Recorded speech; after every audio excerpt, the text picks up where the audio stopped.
പതിനാലാം രാവൊളിയാണോ, ഏഴാം പഹരിൻ ചേലാണോ, കൊഞ്ചടി സുന്ദരിയായെൻ്റെ കൽവിലൊളിച്ചു കളിക്കുന്നു.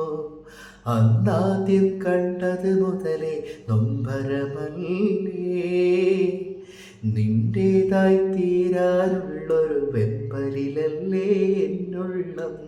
ലൈല ലൈല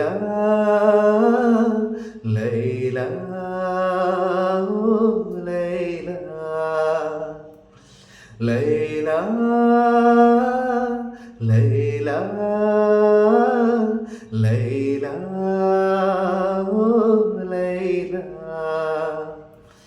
പതിനാലാം രാവൊളിയാണോ, ഏഴാം പഹരിൻ ചേരാണോ, കൊഞ്ചടി സുന്ദരിയായെൻ്റെ കൽവിലൊളിച്ചു കളിക്കുന്നു.